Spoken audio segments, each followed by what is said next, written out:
Ha is-dhiibin, guushaadu waxa ay ka bilaabataa hal tallaabo.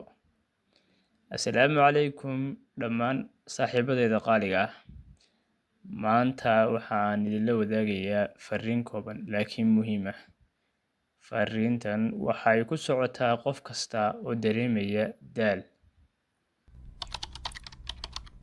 niyad jab, ama inuu ka haray riyadiisii. Mararka qaarkood noloshu ma noqoto sidii aad qorsheynaysay. Waxaad isku daydaa wax badan, laakiin natiijadii aad filaysay ma hesho. Waxaad barataa waqti badanna gelisaa, dadaashaa, haddana waxaad dareentaa in horumarkaagu uu aad gaabis u yahay. Waxaa laga yaabaa inaad is weydiiso, goorma ayaan guuleysanayaa? Maxaan weli u gaari waayay halkii aan rabay? Ma awoodaa inaan sii wado?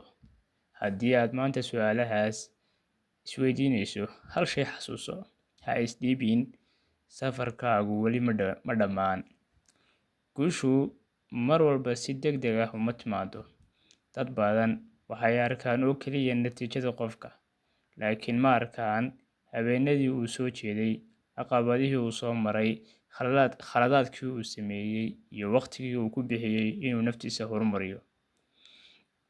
Qof kasta oo maanta meel sare jooga waxa uu mar ahaa qof bilow ah. Wuxuu lahaa cabsi, shaki, iyo maalmo uu rabay inuu iska daayo. Farqiga ugu weyn wuxuu ahaa inuusan joojin ama uusan niyad jabin. Waxaa laga yaabaa inaad maanta hal tallaabo oo keliya qaadi karto. Waxaa laga yaabaa inaad awooddo inaad barato hal cashar, akhrido hal buug, qorto hal fikrad, ama qabato hal shaqo oo yar. Ha yaraysan tallaabadaas. Tallaabooyinka yaryar marka la isku daro waxay noqdaan horumar weyn. Ma aha inaad maanta noqoto qofkii aad rabtay inaad noqoto. Waxaa kugu filan inaad maanta noqoto qof ka wanaagsan kii aad shalay ahayd. Haddii aad shalay waxba qaban weyday, maanta dib ayaad u bilaabi kartaa. Haddii aad hore u fashilantay, mar kale ayaad isku dayi kartaa.